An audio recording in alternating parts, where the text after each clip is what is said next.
ಈಗ ಇದ್ರ ಕುರಿತಾಗಿ ಮಾತನಾಡೋದಕ್ಕೆ ಗೃಹ ಸಚಿವರಾಗಿರುವಂತಹ ಪ್ರಿಯಾಂಕ್ ಖರ್ಗೆ ಅವರಿದ್ದಾರೆ. ಸರ್ ನಮಸ್ತೆ. ನಮಸ್ಕಾರ ಸರ್, ನಿನ್ನೆ ಶಾಂತಿಯಾಗಿ ಪ್ರತಿಭಟನೆ ಮಾಡ್ತಾ ಇದ್ದಂತಹ ವಿದ್ಯಾರ್ಥಿಗಳ ಮೇಲೆ ಪೊಲೀಸರು ಲಾಠಿಯನ್ನ ಬೀಸ್ತಾರೆ.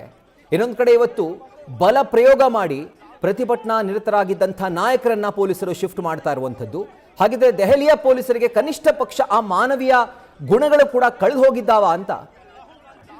ನೋಡಿ, ಆ ಮಾನವೀಯತೆಯನ್ನ ಮೆರಿಬೇಕು ಅಂತ ನಿರೀಕ್ಷೆ ನಮ್ಗಂತೂ ಇಲ್ಲ.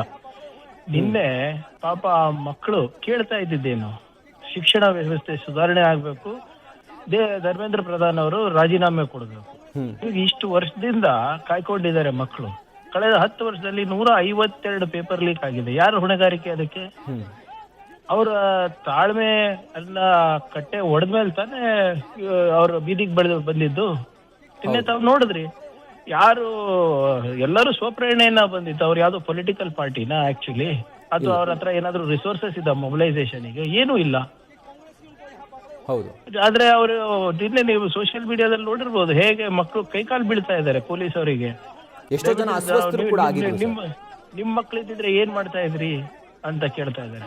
ಆಮೇಲೆ ಇವ್ರು ಯಾರು ಸರ್ ಮಕ್ಳು? ಎಲ್ಲ ಮಧ್ಯಮ ವರ್ಗದವರು, ಬಡವ್ರ ಮಕ್ಕಳು. ಕೆಲವು ಜನ ಅಂತೂ ಮನೆ ಬಿಟ್ಟು ಓಡ್ ಬಂದು ಇಲ್ಲಿ ಪ್ರತಿಭಟನೆಗೆ ಜಾಯ್ನ್ ಆಗಿದ್ದಾರೆ.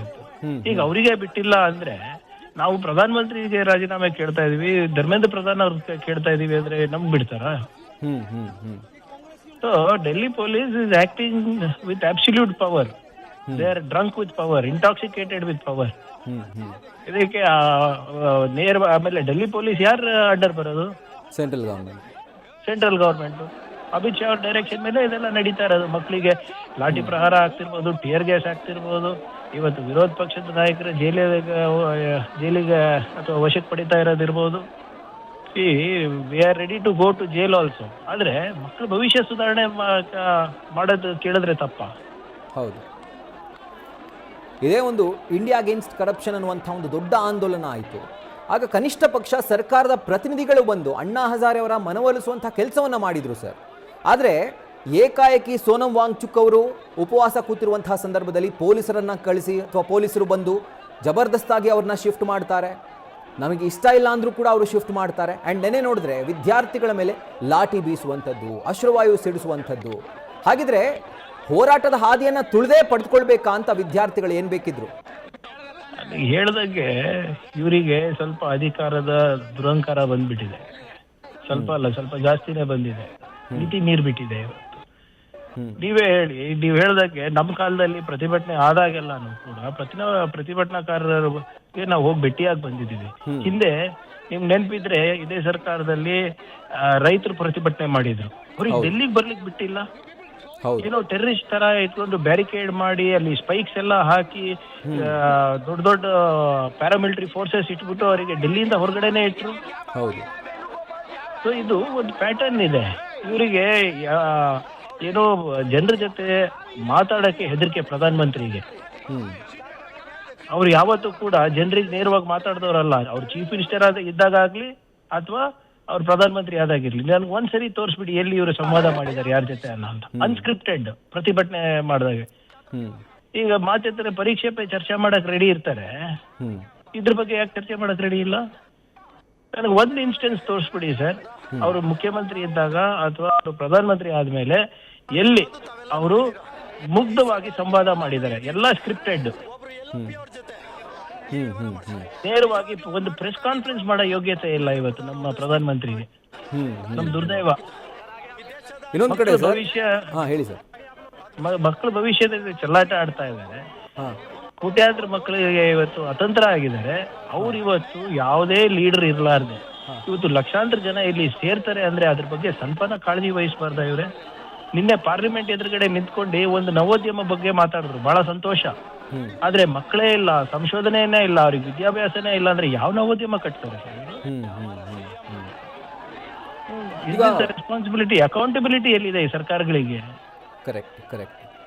ಈಗ ಜಿತೇಂದ್ರ ಸಿಂಗ್ ಅವರು ಬರ್ತಾರೆ ಪ್ರತಿಭಟನಾ ಸ್ಥಳಕ್ಕೆ, ಅವರ ಯತ್ನ ವಿಫಲವಾಗುತ್ತೆ. ಈಗ ಮತ್ತೆ ಹೋಗಿ ಅವರೊಂದು ಪ್ರೆಸ್ ನೋಟನ್ನು ಕೊಟ್ಟಿದ್ದಾರೆ ಸರ್. ಅಂದರೆ ಮಾತನಾಡಿದ್ದಾರೆ ದಟ್ ಕಾಂಗ್ರೆಸ್ ಈ ಒಂದು ಹೋರಾಟ ಮತ್ತಷ್ಟು ಹತ್ತಿಕ್ತಾ ಇದೆ, ಮತ್ತಷ್ಟು ತೀವ್ರಗೊಳಿಸ್ತಾ ಇದೆ ಅಂತ ಹೇಳಿ. ಈಗ ಲಕ್ಷಾಂತರ ಮಕ್ಕಳು ಬೀದಿಗೆ ಬಂದಾಗ ಒಂದು ವಿರೋಧ ಪಕ್ಷದ ನಾಯಕರದು ಅಥವಾ ವಿರೋಧ ಪಕ್ಷದ ಜವಾಬ್ದಾರಿ ಏನು ಸರ್? ಹ್ಮ್ ಈಗ ಇವ್ರು ಇಷ್ಟೆಲ್ಲ ಪ್ರೆಸ್ ನೋಟ್ ಮಾಡೋದ್ ಬಿಟ್ಟು ಅವ್ರ ಜೊತೆ ಸಂವಾದ ಯಾಕೆ ಮಾಡಿಲ್ಲ? ಇದೇ ಜಿತೇಂದ್ರ ಸಿಂಗ್ ಅವರು ಮತ್ತೆ ಇಷ್ಟು ಜನ ಸೇರ್ತಾರೆ ಅಂತ ಗೊತ್ತಿರ್ಲಿಲ್ವಾ ಹೋಮ್ ಡಿಪಾರ್ಟ್ಮೆಂಟಿಗೆ? ಕತೆ ಕಾಯ್ತಾ ಇದ್ರಾ? ಯಾಕೆ ಇವರು ಆಯ್ತು ಬಿಡಿ ವಿರೋಧ ಪಕ್ಷದ ಜೊತೆ ಮಾತಾಡಕ್ ಇಷ್ಟ ಇಲ್ಲ, ಅವ್ರ ಜೊತೆ ಯಾಕೆ ಮಾತಾಡಿಲ್ಲ? ಮಕ್ಳ ಜೊತೆ ಯಾಕೆ ಕಾಯ್ಕೊಂಡಿದ್ರಿ ಇಷ್ಟು ಜನ ಬರ್ಲಿಕ್ಕೆ ಮಾಡ್ಲಿಕ್ಕೆ? What is your responsibility? ವಿರೋಧ ಪಕ್ಷದ ಸರ್ ಇದು ರೆಸ್ಪಾನ್ಸಿಬಿಲಿಟಿ. ನಾವು ಹತ್ತಿಕ್ತಾ ಇದೀವಾ? ನಿನ್ನೆ ಯಾರಾದ್ರೂ ಒಂದು ಕಾಂಗ್ರೆಸ್ ಫ್ಲಾಗ್ ತೋರಿಸ್ಬಿಡಿ ಅಲ್ಲಿ, ನಿನ್ನೆ ಅಲ್ಲಿ ಪ್ರತಿಭಟನೆ ಆದಲ್ಲಿ ಅವರ ವೈಫಲ್ಯವನ್ನ ಮುಚ್ಚಾಕಲಿಕ್ಕೆ ಮತ್ತೆ ನಮಗೆ ಒಂದು ಫಾಲ್ಸ್ ನೆರೇಟಿವ್ ಕ್ರಿಯೇಟ್ ಮಾಡೋದು. It is a fact that people are disgruntled, students are disgruntled, Gen Z has hit the streets. ಅದನ್ನ ಇವರಿಗೆ ಯಾಕಂದ್ರೆ ಆರ್ಗನೈಸ್ ಇಲ್ಲ ಅಲ್ಲ, ಒಂದೇ ಒಂದು ಟ್ವೀಟಿಗೆ, ಒಂದೇ ಒಂದು ವಾಟ್ಸ್ಆಪ್ ಮೆಸೇಜಿಗೆ ಇವತ್ತು ಇಷ್ಟು ಜನ ಸೇರ್ತಾ ಇದ್ದಾರೆ. ಯಾವ ರಾಜಕೀಯ ಮುಖಂಡರಿಗೆ ಇಷ್ಟು ಜನ ಸೇರಲ್ಲ ಸರ್. ಎಲ್ಲರೂ ಕೂಡ ಅವ್ರವ್ರ ಭವಿಷ್ಯಕ್ಕೋಸ್ಕರ, ಅವ್ರವ್ರ ಭವಿಷ್ಯ ಕಾಪಾಡೋದಕ್ಕೋಸ್ಕರ ಇವತ್ತು ಇಷ್ಟು ಬೀದಿಗೆ ಇಳಿದಿರೋದು ಇದು. And as a responsible opposition we stand by them. Right sir. ಈಗ ನೀವು ಅದೇ ಹೇಳ್ತಾ ಇದ್ರಿ, ಇಷ್ಟು ಜನ ಸೇರಿದ್ದಾರೆ ಅಂತ. ನೇಪಾಳದಲ್ಲಿ ದಂಗೆ ಆಗಿ ಏನಾಯಿತು ಅಂತ ನೋಡಿದ್ವಿ, ಶ್ರೀಲಂಕಾದಲ್ಲಿ ದಂಗೆ ಆಗಿ ಏನಾಯಿತು ಅಂತ ನೋಡಿದ್ವಿ, ಆ್ಯಂಡ್ ಬಾಂಗ್ಲಾದೇಶದಲ್ಲಿ ಯುವಕರ ದಂಗೆ ಆಗಿ ಏನಾಯಿತು ಅನ್ನೋದನ್ನ ಇಡೀ ದೇಶ, ಇಡೀ ವಿಶ್ವ ನೋಡಿದೆ. ಸೊ ಈ ಒಂದು ಪ್ರತಿಭಟನೆಯ ಕುರಿತಾಗಿ ಆ ರೀತಿಯಾದಂಥ ಒಂದು ವ್ಯಾಖ್ಯಾನ ಮಾಡೋ ಹಾಗಿದ್ರೆ ಇದು ಎಲ್ಲಕ್ಕೆ ಸಾಕ್ತಾ ಇದೆ? ಆ್ಯಂಡ್ ಮುಂದಿನ ಹೋರಾಟ ಕಾಂಗ್ರೆಸ್ ಪಕ್ಷದಿಂದ ಹೆಂಗಿರುತ್ತೆ? ಅಲ್ಲಿನ ಹೋರಾಟಕ್ಕೆ ಇಲ್ಲಿನ ಹೋರಾಟಕ್ಕೆ ಬಹಳ ಅಜಗಜಾಂತರ ವ್ಯತ್ಯಾಸ ಇದೆ. ಇಲ್ಲಿ ಈ ಜೆನ್ಜಿದವರು ಸರ್ಕಾರಕ್ಕೆ ಮನವಿ ಮಾಡ್ಕೊಂಡಿದ್ದಾರೆ, ಎಚ್ಚರಿಕೆ ಕೊಟ್ಟಿದ್ದಾರೆ, ಮನವಿ ಪತ್ರ ಬರೆದಿದ್ದಾರೆ, ಹೋಗಿ ಸರ್ಕಾರದವರಿಗೆ ಭೇಟಿಯಾಗಿದ್ದಾರೆ. ಮತ್ತೆ ಬಹಳ ಸ್ಪಷ್ಟವಾಗಿ ಏನ್ ಹೇಳ್ತಾ ಇದ್ದಾರೆ ಅಂದ್ರೆ, ಗಾಂಧೀಜಿಯವರು ಹಾಕೊಟ್ಟಿರುವ ಮಾರ್ಗದಲ್ಲಿ ನಾವು ನಡೀತೇವೆ. ಇವತ್ತು ಸತ್ಯಾಗ್ರಹ ಮಾಡ್ತಾ ಇದ್ರಲ್ಲ ಸೋನಂ ವಾಂಗ್ಚುಕ್ ಅವರು, ಅವರೇನ ಅಹಿಂಸಾ ಮಾರ್ಗ ಹಿಡ್ದಿದ್ರ, ಹಿಂಸದ ಮಾರ್ಗ ಹಿಡ್ದಿದಾರ? ಹೌದು, ಅಹಿಂಸಾ ಮಾರ್ಗ. ಸೊ ನಾವು ಗಾಂಧಿ ತತ್ವದಲ್ಲಿ ನಂಬಿಕೆ ಇದೆ ಅಂದ್ಬಿಟ್ಟಾನೆ ಇವರೆಲ್ಲ ಮಕ್ಳು ಸೇರಿದ್ದು ಪೀಸ್ಫುಲ್ ಪ್ರೊಟೆಸ್ಟ್ ಮಾಡ್ತಾ ಇದೀವಿ ಅಂತ. ಇನ್ಫ್ಯಾಕ್ಟ್ ಆ ಪೀಸ್ಫುಲ್ ಪ್ರೊಟೆಸ್ಟ್ ಮಾಡ್ತಾ ಇರುವಂತ ಜಾಗದಲ್ಲಿ ನಿನ್ನೆ ಟ್ರಕ್ ಲೋಡ್ ಆಫ್ ಕಲ್ಗಳು ಬಂದಿತ್ತಲ್ಲ, ಒಂದು ಟ್ರಕ್ ತುಂಬಿ ಕಲ್ಗಳು ಬಂದಿತ್ತಲ್ಲ, ಹೆಂಗ್ ಬಂತದು? ಅವರೇ ಹೇಳ್ತಾ ಇದ್ದಾರೆ, ಅವರೇ ಇನ್ಫಾರ್ಮ್ ಮಾಡಿದ್ದಾರೆ ಪೊಲೀಸರಿಗೆ, ನೋಡಿ ಸರ್ ಹಿಂಗೆ ಟ್ರಕ್ ಬಂದಿದೆ, ಒಂದು ಫುಲ್ ಕಲ್ ತುಂಬಿದೆ ಅದರಲ್ಲಿ ಅಂತ. ಈಗ ಇವರು ದಂಗೆ ಹೇಳ್ಬೇಕು ಅಂದ್ರೆ ಅದಕ್ಕೆ ಸರ್ಕಾರನೇ ಕಾರಣ. ಚರ್ಚೆಗೆ ಕರೆದಿದ್ದಾರೆ, ಪ್ರಾಮಾಣಿಕವಾಗಿ ಮನವಿ ಮಾಡ್ಕೊಂಡಿದ್ದಾರೆ, ಕೈಕಾಲು ಬಿದ್ದಿದ್ದಾರೆ. ಸರ್ಕಾರ ಅದಕ್ಕೆ ಸ್ಪಂದಿಸೋದಿಲ್ಲ, ಮತ್ತೆ ಉಲ್ಟಾ ಅವರಿಗೆ ಬ್ಲೇಮ್ ಮಾಡ್ತಾರೆ ಅಂದ್ರೆ ಇದು ಯಾವ್ದಾದ್ರು ಹಿಂಸಾಚಾರ ರೂಪ ಪಡೆದ್ರೆ ಯಾರು ಜವಾಬ್ದಾರಿ? ಮಕ್ಕಳ ಜವಾಬ್ದಾರಿನಾ? ಬಹಳ ಸ್ಪಷ್ಟವಾಗಿ ಹೇಳ್ತಾ ಇದ್ದಾರೆ, ಸತ್ಯಾಗ್ರಹ ಮಾಡ್ತೀವಿ, ಉಪವಾಸ ಸತ್ಯಾಗ್ರಹ ಮಾಡ್ತೀವಿ. ಉಪವಾಸ satyagraha it is not violent way. ನಾವು ಸ್ವತಂತ್ರ ಪಡ್ಕೊಂಡಿದ್ದು ನಾವು ಅಹಿಂಸಾ ಮಾರ್ಗದಲ್ಲೇ, ಇದನ್ನು ಕೂಡ ನಾವು ಅಹಿಂಸದಿಂದಾನೇ ಪಡಿತೀವಿ ಅಂತ ತಾನೇ ಹೇಳ್ತಾ ಇರೋದು. ವಿರೋಧ ಪಕ್ಷದವ್ರು ಇರ್ಬೋದು, ಮಕ್ಕಳು ಇರ್ಬೋದು.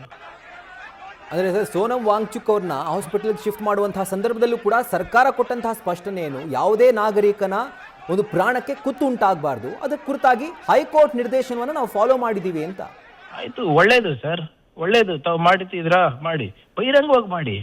ಅದು ಬಂದ್ಬಿಟ್ಟು ಬೆಡ್ಶೀಟ್ ಹಾಕ್ಬಿಟ್ಟು ಮುಚ್ಚಿಬಿಟ್ಟು ಕದ್ದಿ ಮುಚ್ಚಿ ಏನಕ್ಕೆ ಮಾಡೋದಿತ್ತು? ಹಿಂಗೆ ಅವ್ರಿಗೆ ಹೋಗಿ ಮನವಿ ಮಾಡ್ಬೋದಾಗಿತ್ತಲ್ಲ, ಸರ್ ಹಿಂಗೆ ಕೋರ್ಟ್ ಆರ್ಡರ್ ಇದೆ, ನಾವು ಏನಾದ್ರೂ ಆದ್ರೆ ನಾವು ಹೊಣೆಗಾರರಾಗ್ತೀವಿ, ನಿಮ್ಗೆ ಅನಿವಾರ್ಯವಾಗಿ ನಾವು ತಗೊಂಡು ಹೋಗ್ಬೇಕು ಅಂತ ಹೇಳಿದ್ರ ಅವರು. 40 ಜನ ಬಂದು ಸ್ಟೇಜ್ ಮೇಲೆ ಅದು ಫುಲ್ ಕವರ್ ಮಾಡಿ ಬೆಡ್ಶೀಟ್ ಹಾಕ್ಬಿಟ್ಟು ಯಾರಿಗೂ ಗೊತ್ತಾಗ್ಲಾರ್ದಂಗೆ ಕದ್ದಿ ಮುಚ್ಚಿ ಕರ್ಕೊಂಡು ಹೋಗ್ತಾರೆ ಕೇಂದ್ರ ಸರ್ಕಾರದವ್ರು. ಅಂದ್ರೆ ಎಷ್ಟು ಹೇಳಿ ಇರ್ಬೇಕು. ಸೊ ಈಗ ಸರ್, ನಿನ್ನೆವರೆಗೂ ಧರ್ಮೇಂದ್ರ ಪ್ರಧಾನ್ ಅವರ ರಾಜೀನಾಮೆಗೆ ದೊಡ್ಡ ಮಟ್ಟದ ಆಗ್ರಹ ಕೇಳಿ ಬರ್ತಾ ಇತ್ತು, ವಿಪಕ್ಷಗಳು ಕೂಡ ಅದನ್ನ ಕೇಳ್ತಾ ಇತ್ತು. ಆದರೆ ನಿನ್ನೆ ಆದಂಥ ಒಂದು ಇನ್ಸಿಡೆಂಟ್ ಏನಿದೆ ಅದೀಗ ಟರ್ನ್ ಪಡೆದುಕೊಂಡು ಗೃಹ ಸಚಿವರ ಒಂದು ರಾಜೀನಾಮೆ ಕೇಳಲಾಗ್ತಾ ಇದೆ, ಸೀದಾ ಪ್ರಧಾನಮಂತ್ರಿಗಳ ಒಂದು ರಾಜೀನಾಮೆ ಕೇಳಲಾಗ್ತಾ ಇದೆ. ಹಾಗಾದ್ರೆ ಕಾಂಗ್ರೆಸ್ ಪಕ್ಷ ಈ ಒಂದು ಸ್ಟ್ಯಾಂಡ್ಗೆ ಕಟಿಬದ್ಧವಾಗಿರುತ್ತಾ ಅಂತ ಮುಂದಿನ ದಿನಗಳಲ್ಲಿ? ಧರ್ಮೇಂದ್ರ ಪ್ರಧಾನ್ ಅವ್ರದ್ದು ರಾಜೀನಾಮೆ ಯಾಕೆ ಕೊಟ್ಟಿಲ್ಲ ಹೇಳಿ ಸರ್?